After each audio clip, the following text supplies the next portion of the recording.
Good evening, all. Ira Epstein of Linn Associates, and we're just getting on to 4:45 p.m. Central Time on this Wednesday, the 14th of April, 2021. So these boards are going to get very empty behind me.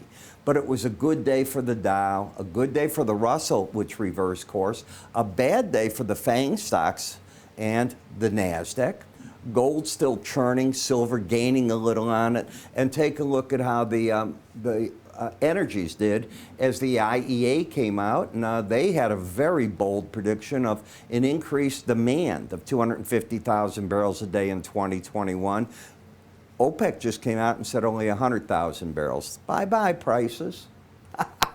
The magic that I can bring with me. Tomorrow, you're going to get your jobless claims data. We get a big number in retail sales. That will impact these different markets here.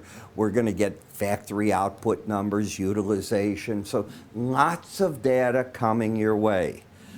Pay attention to all that data. How'd you like to be tomorrow the head of Turkey's central bank? He's got to make his first monetary policy decision. Can you imagine if it doesn't agree with President Erdogan there? Last person that did it, he didn't last very long. He was gone. So we will see. I would imagine that if he wants to get another 30 days in the job, he shouldn't do anything. When I look at the S&P 500 index, bias is still up. Yeah, we get a lot of noise along the way, but the bias is up on the weekly chart. And for the week now, we're actually about unchanged. You're down 0.4%, down 1.6 points. On the S&P, you made the highest high and you closed lower. So the market's acting like, oh, okay, maybe I need to pull back a little bit here. When you look at the indicator with the swing line, you've got higher lows, higher highs. If you take out 41.01 and a quarter, you break that pattern. When you look at where the moving average is, which is what I would label the support if you get a deep break, the word is a deep break, that would be around the 4008 level, and from here that's over 100 points lower. Where's the resistance? Well, the Bollinger Bands are right here. Now you've moved to the right from them. When you do that, it's not uncommon that you sort of drift, make attempts up or down. If the market's going to roll over, sometimes the first indicator comes with the slow stochastic. I am a believer that more times than not, a lot more times than not a few, a real lot, momentum will lead price. Right now, momentum is staying bullish on this market. So while you could get a break here, I'm not seeing any change. Get the red line, which is closed at 94.59 to close at 79 or lower. I will change my opinion. Get it to start diving sharply. I recognize what that could do, but it hasn't done that. So until it does, I think the pros are still buyers in that market. The NASDAQ, the same thing. It's a correction. It's a correction off an all-time high. Nothing goes up forever. This is a lengthy run. I have written and said to you, it's frothy. Okay, that does not mean it has to break. Froth is sometimes good. You ever go in, when I get my cappuccino, I like froth on it. You know, that's what I want. I'm not interested in one when they bring it there and it's all just regular milky brown. No, I like my froth with it. Same thing here, okay? So we haven't lost anything. We might, but we haven't. So you treat it like a bull market until it isn't a bull market. That's the hardest thing for traders to do. They want to pick a top, and that's why there are cemeteries. I'm not kidding you. I don't know, and I've been at this 50 some odd years, 52 years. I don't know anyone that's a bottom and top picker that makes money. That's a pretty strong statement.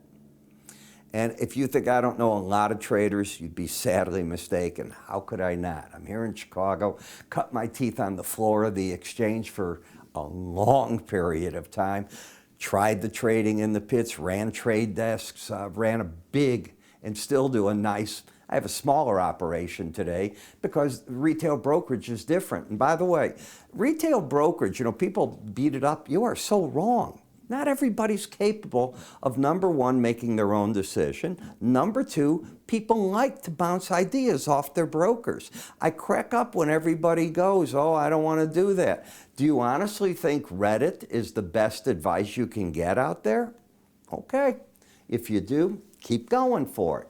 I think that there are other ways to approach it, and I'll be talking about that. I do believe that the market has a place for you to talk to a broker, as somebody with a lot of trading experience, not a kid right out of college that's learning the game, somebody that's got the experience.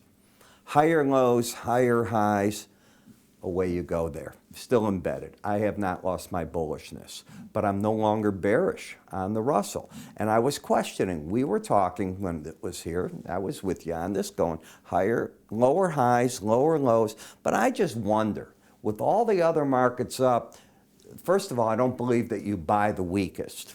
I don't buy that concept at all. Number two, the question is, can it go on its own and keep dropping? I doubt it. Would it get a bid if the other markets act a bit toppy? Yes, it would, just because it didn't participate in that. So it's called a rotation. And today what the market did is it came out of this attempt at a downtrend, and it's still sort of just stuck in no man's land, and momentum's sort of flat in it. Now in the VIX, I told you that I still think that the pros went short at 1738 puts. And I think they're looking to see if they can get to that 18-day average. They're still behind the ball here on this because it closed 16.99. I think they were risking probably a close about $1. Just a guess on my part. And I think they're still looking for that to occur. We'll see if I'm right or wrong on that. In the 30-year bonds, this is an area where it's going to have trouble. Why am I saying that? Well, you're at the upper Bollinger Band. I don't know what the jobless status are going to show tomorrow. Couldn't even begin to tell you. But I do know that when I look at markets that are coming to the first challenge of a Bollinger Band period, that's and overbought, that's often an area they have a problem. So while the trend is up, I think you're in that what I call psychiatry trade. You don't go up, you don't go down, you spin your wheels in here, and you give back money to the marketplace. I think the same thing in a broader perspective. I think the chart's prettier for what I just said in the bonds. I see a lower low, higher high here, overbought, pretty much in the same type of thing, in a sideways action. Dollar index. In unison, what do I think tomorrow if you drop? The pros will take money off the table there. If they don't get the bottom there, they'll approach the 91.04. I didn't say they'll go long. You didn't hear me say that. I said I think they'll take money off because the trend has been down. You've had the swing line down. You're under the 18-week average. You've dropped back with all this, and you kept coming down. That's what I think, and you're oversold. The flip-flop of it is the euro. Go up again, and I think the big boys taking money off the table at the top, 120.10. Why not? That to me looks like an expensive number zone right now.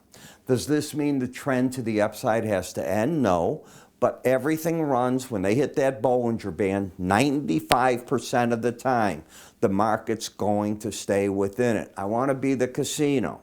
You play for the other 5%, I want the 95. Then I'll build another casino. Got it? That's how that works. So, am I saying go short? No, that's not what I've said. I think the big boys take money off the table there. I think the way that I teach trading goes with that type of big boy thinking. They look at percentages. There's a reason Bollinger Bands were developed. I take you to the master's side of it. Yeah, like you're going to college for your master's degree in my new course. I'm assuming you already know Bollinger Bands. If you're asking me to teach you Bollinger Bands from scratch, that's in my charting course, my regular one.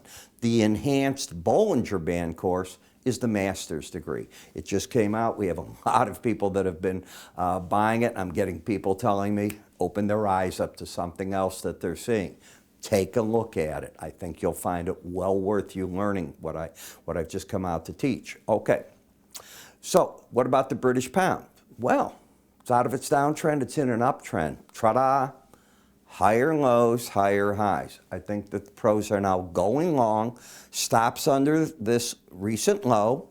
I think they're looking to wherever that Bollinger Band is their first overall objective.